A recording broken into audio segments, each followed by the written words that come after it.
Alright, what is up everybody? Dante Fido here, and we are finally bringing you that long-awaited Squall guide, or Balam Mercenary, going into a wind build. Um, so, this build requires the free lightning card that we got. Let me just kind of go into like the delay and what the main delay on this video was and why there'll probably be like, I feel like I can only do like one of these like guides a month basically, and it has to wait until the second part of the month when we get the second batch of cards, because with the new cards, the meta and the builds for attackers and everything, or honestly any card, any role really, is constantly changing. And I mean, I had a legit build that was pretty much exactly like my High Wind, except it was just on Squall, and I was kind of going to go over that. And then we get Orphan, who is absolutely freaking devastating, and now that's kind of like your main thing. And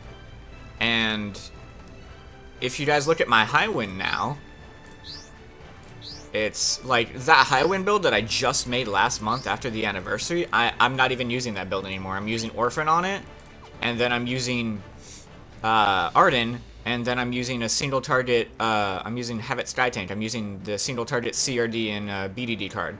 Because as an attacker, you still want to apply those to whatever you're fighting to help out your breaker. That way you're giving them BDD, and then you want to help out yourself by giving CRD. So, and then you want to boost yourself with Orphan, and then you got Trance just to help out, because you can boost yourself with that too. So like, it's honestly really hard to make these guides when the game is just constantly changing, and that High Wind build that I showed you last month doesn't even, I mean, it's still obviously viable and it still works and everything. If you don't have those cards, you know, Orphan or have it Sky Tank, you can definitely use that. But if I were to make a new High Wind video, it would be, hey, this is what you want to use now. So I feel like I need to wait till the end of each month, practically, or at least the second set of cards, to make a guide on a job, because by the time I've posted this video, if I don't wait for the new cards to come out, then it doesn't even matter anymore. Like, I mean, I can show you this guy, I can show you guys this High Wind build that I have, or this Squall build that completely works and is totally viable and everything, and it could just be completely garbage next month. I would have no way of knowing. So, and then the main thing is we're also going to get 5 stars next month too. There's a pretty good chance of that happening, simply because we've already gotten the teaser for it. We can't form a party, but if we go to find parties, we got 5 stars on there now. And hell, for all I know, I could be like, dudes, this is the Squall build. This is what you want to do. Or I can go back to my High Wind and show you that and be like, dudes, this is the High Wind build. And then I go into 5 stars and get completely wrecked and be like, you know what? Never mind. That doesn't work at all. But I'd like to think that this build that I have set up for each of those, for High Wind, for Squall, does have longevity, and it is a ton of damage for only using, you know, one real attacker card, your debuff card, and then you know, buff yourself. With Orphan, you're giving yourself Berserk, you're giving yourself Wall for sustainability. With a Trance card, you're giving yourself, you know, more health. I think at 12,000 HP when I use Trance, I think I have like 15k HP, so it definitely, I'd like to think that when we get into 5 stars, this build will still work. I mean, I won't know for sure till it actually happens, but that's what I'm hoping for. So as it is right now, as we're in the middle of September, we just got the second batch of cards. Let me go ahead and give you the guide to when to build Squall. So at least up until we do get 5 stars, you can just be stomping everything you fight now with Squall. So let's go into actual Squall and take a look. So he uses Fire, Wind, and Dark, which is pretty standard stuff. He's got the hardest hitting ult in the game. The thing though is that it only hits once. And as you guys are probably seeing with these new multi-strike cards that we're getting, with Vanille, Fane, Saz, Lightning, Snow, and Hope, multi-strike is where it's at, because if you're doing a single target card, you can easily hit that damage cap, and then that's it. That was your damage. If you've got a multi-strike card, you can spam that damage cap and just completely destroy whatever you're fighting. So multi-strike will always be better than single target, even if the scaling is a little bit lower. It's the fact that you can get in more attacks. Rather than doing one attack for 1 million, I could do 4 attacks for 400k each and pull off 1.6 million. And that's what you really want to go for. If you can, you want to be rocking these brand new multi-strike cards. Those are the way to go. So that's what makes Highwind better, is because his attack is 3. He's got a multi-strike ult. Balam Mercenary Squall does not. He has 1 attack that will basically always hit the damage cap, but you're only gonna hit once. So I mean, if you think you don't have enough power, definitely, you know, charge him with your ult and then follow it up with a few attacks, because you're never ever going to one-shot a 4-star with Squall's ult. He just doesn't do that much damage. He'll hit the damage cap, but he's not gonna kill it because it's only 1 hit. The important thing to really note on here too, even though you are running the card, you are running Warrior's Trance, the fact that when he uses it, before it goes off, he gives himself Warrior Trance is good too. So you could be running and, you know, you don't have any life orbs, but you do have your ult charged. Go ahead, you know what? If you need to, pop your ult on like a guard A or guard B or something. That way you give yourself Warrior Trance. You're doing that much more damage, and then you can just, you know, unload with your lightning card on guard B and the boss, and you can just do it that way. Especially if you're deciding to fight something that has a resistance to what you're going against. Like, say if you're fighting Odin and you manage to get past him, and then you're fighting, I don't know, Shiva or something, and you've got, you know, guard A is still wind, and then you get guard B and guard B and Shiva. Go ahead and use your ult on guard A, one-shot it, give yourself Warrior Trance, and then just completely melt guard B, which is ice, and Shiva, which is also ice, with your lightning card, and you should totally be able to pull that off.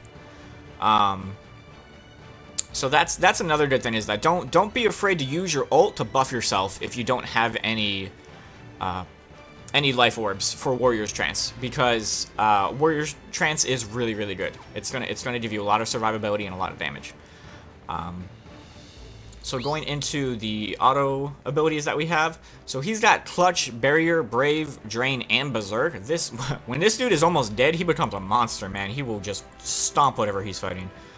He can heal drive off of his elements just like Highwind can. That's amazing, especially when you decide to only go into 2 elements by using a single target CRD BDD card, which means that when you pull Dark, you can just sit there and drive it over and over and just sustain yourself. So he's got 120 on each element. I have him set into Wind, so I have 204%.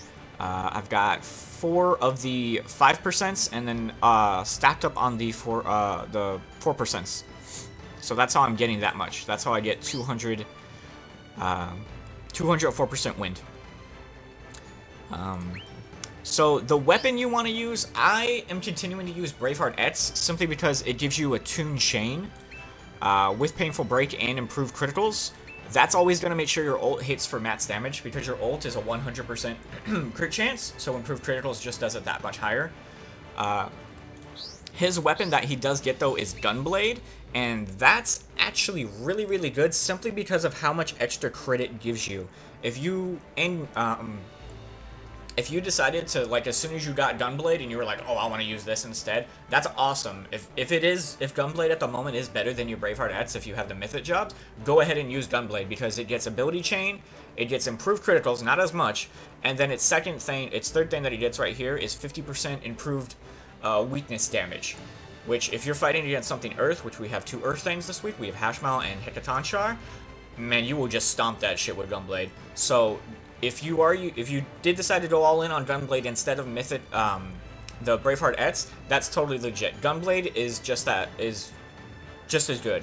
I decided to stick with Braveheart Etz simply because I have been leveling it since I got the job like 3 months ago, and I've got like 180% bonus magic on it, and then I've got all the bonuses here with the Tune Chain. The criticals are higher up, and then the Painful Break is higher up in the criticals, so I decided to just stick with that. Rather than trying to, you know, spend all of my crystals and everything on Dumbblade. But Dumbblade is still completely legit. It's a double S tier weapon. If you're using that instead, that's completely fine. You're good with Dumbblade. The cards that we're using are Thunderfall, Lightning. So this is damage focus, multi-strike, and adds painful break, which means when it's broken, you're gonna hit for a crap ton. There's, on each of these cards, on Vanille and Fane and all this, they have a special bonus right here to a certain Sicarius that you're fighting. In this case, it's Machina. So it has increase normal and break damage against Sicarius Machina types, and increase and greatly increase normal damage, normal and break damage to Sicarius Machina types. And there are 2 in the game right now, and those are Bahamut, which was out 2 weeks ago when we first got this card, and then there's Hecatonchar is also a Machina card, so he's right there. And then we got Bahamut too. So that's going to crank up your damage a ton against those 2 specific bosses. So even if you're not using the weakness element, which actually on Hecatonchar you are, you're still probably going to one-shot him. So definitely pay attention to that. If at any time we've got Bahamut or Hecatonchar in play, dude, don't be afraid to go in there on Squall with Lightning card. You're still going to one-shot it completely. I've done it before. It hits for like 400k, and then the other abilities hit for 200k each, and then it just dies like instantly. So you can easily do 2 attacks and just completely take out Bahamut, even though he's not the weakness element. And then yeah, as a warrior card, it increases damage when your HP is high, which, if you're doing your job right, and you're buffing yourself, and you're sustaining, your HP should always be maxed out, and you've got a good support with you. Second card is Legendary Dragon, which we're using single target fire attack for lowers BDD and does BDD and CRD in one attack, which is really good. Only costs 3 orbs. That's amazing. You can just sit there and just slap that on everything you're fighting, all the guards, the bosses, everything. It also does a pretty decent amount toward the break damage, especially if you decide to buff yourself with Orphan or Trance first, then you get that ability ignition. It will do on Shiva. I can actually almost basically one-shot the yellow bar with that, which is pretty good. Now here's the new thing that we got, Orphan. Oh my god, dudes, I was rocking this out once I had got it yesterday, and you guys will see when I show you in the video. Man, this thing is as good as we thought. Like, as soon as you pop this, you just one-shot shit. I can do on Hashmal, I'll show you guys in the video, I do a max damage Thunderfall. I do a Thunderfall for 1 million damage, and then it follows it up with 650k every hit after that. And I want to say it does 4 or 5 hits. We're talking about using Thunderfall and hitting for 3 million damage. And that's at 3 orbs. And I could spam it like 4 or 5 times. You're talking about, like, if something did have that much health, you're talking about hitting for like 12 million damage in 1 turn. Like, it is ridiculous if you decide to buff yourself with Orphan first. The damage is so good combined with the ability ignition and everything. And that's one thing that I've kind of noticed. Squall himself usually, the main point of the ability ignition cards is that attack ignition. You want to buff your ult. Squall is usually already hitting for max damage on his ult, and he's only doing it once.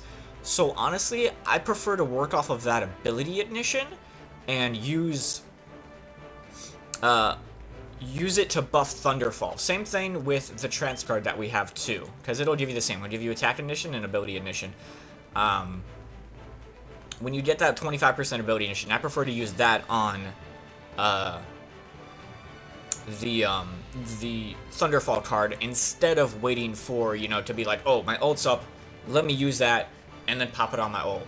It seems to work better on Thunderfall simply because it's multi-strike. And that's kind of the difference between Squall and Highwind, is that Highwind really, really relies on his ult.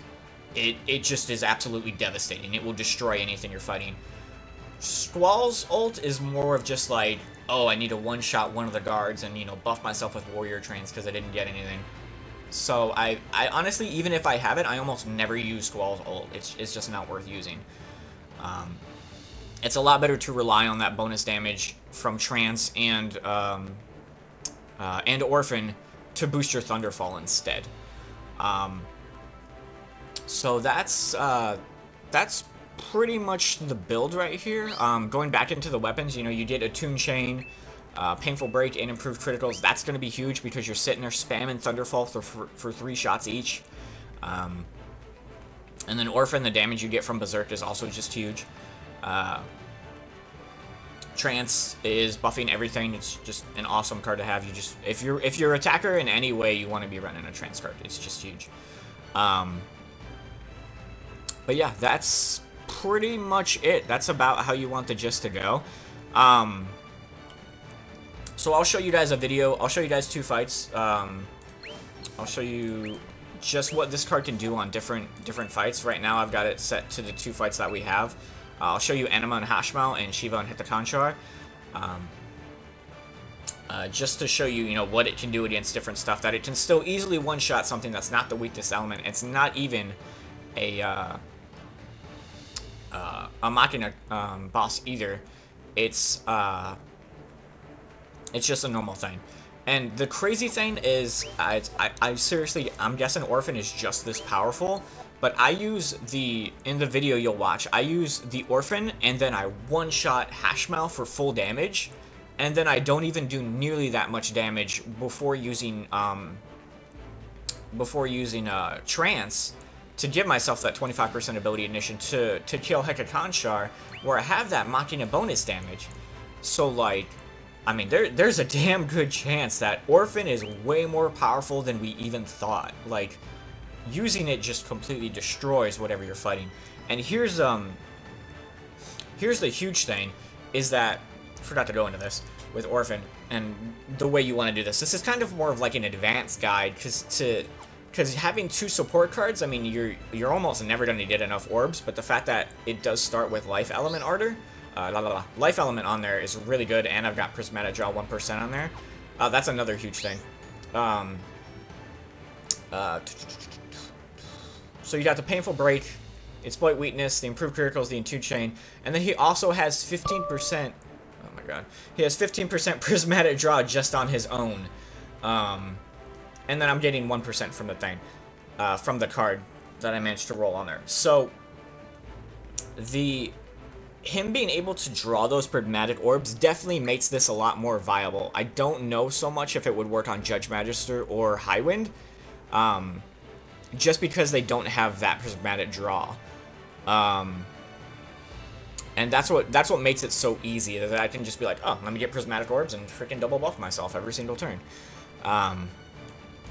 If you can, though, because Orphan gives you 1 extra life orb, if you can get 4, and it costs 3, if you can get 4 orbs, you can double chain back to back your Orphan and your Trance card, because you're gonna have 4 orbs. You're gonna use 3 of them to give yourself Orphan, and then you're gonna get 1 element orb back, which will leave you at 2, and then you can Trance buff yourself the next turn. I believe I do that. I believe I do that in the Shiva and Hekatonshar fight. You'll see as soon as I just start going, I'm like, poof, Orphan 1 turn, poof, Trance next turn, poof, dead. And it's just, it works really well if you can manage to pull it off. If not, if you're in the early phase, I would say definitely Trance yourself and then try to build up to Orphan, because Trance is going to last 5 turns. And then try to build up to Orphan in order to finish whatever you're fighting. Orphan is just going to boost your damage by so much. It's honestly absolutely ridiculous. When I was trying it out last night, I couldn't believe how much damage I was doing. But if you can manage to get those 4 orbs, definitely do that. Just be like, Orphan, Trance, and you're ready to go. And you'll just start wrecking everything. But that's pretty much it as far as how the build is, how the build goes. So now I will go ahead and show you guys the 2 fights that I recorded, and this build in action. So hopefully you guys enjoyed this video and enjoy the fights going on.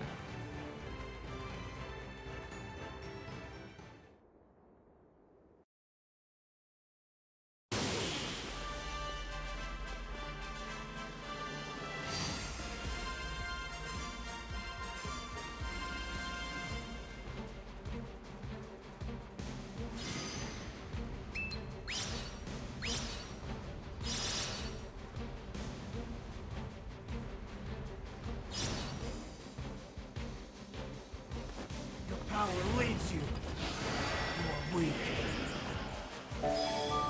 Come on!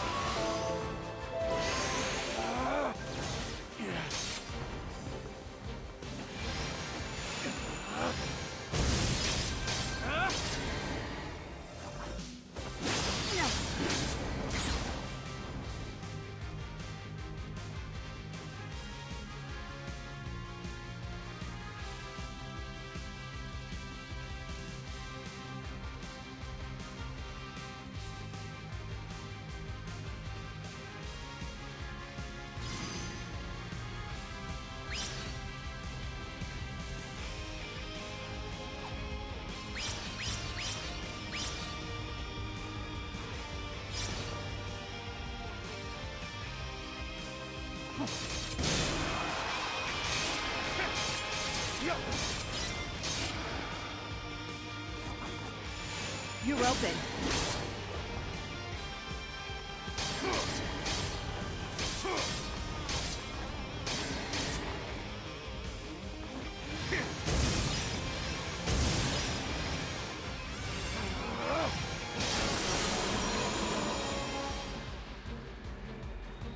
Nice job, Kupo.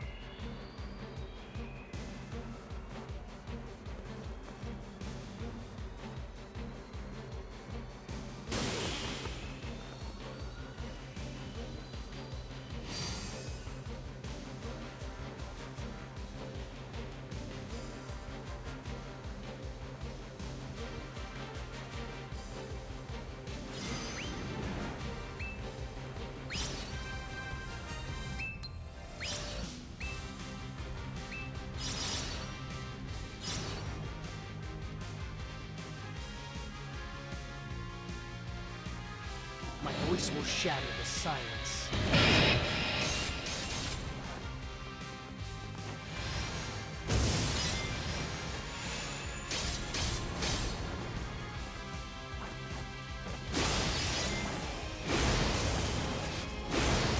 Let's wrap this up.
Think you can handle this?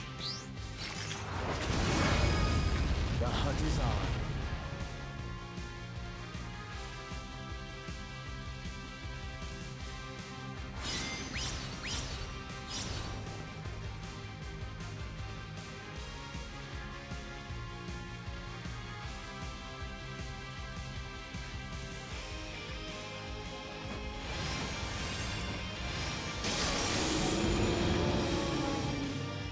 Well met, Kupo. They weren't even worth wasting. Many thanks.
second round.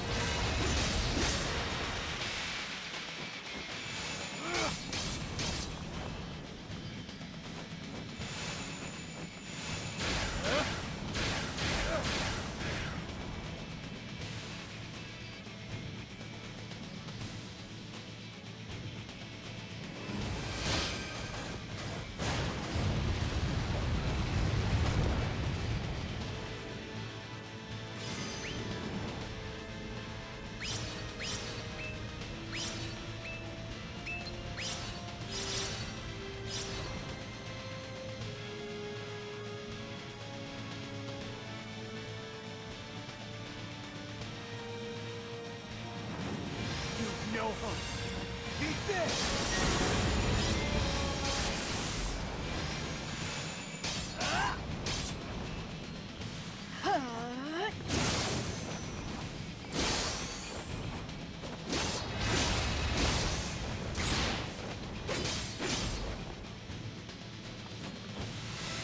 Don't get cocky.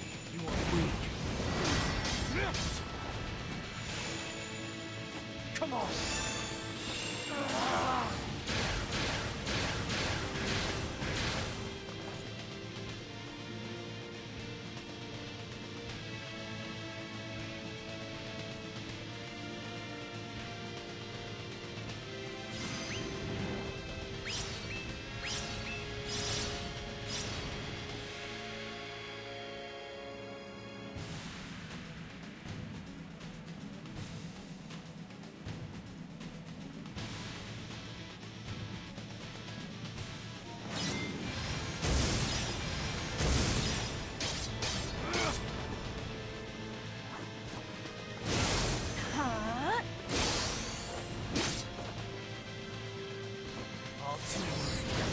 I want your blood! You've no hope! Let's hit it.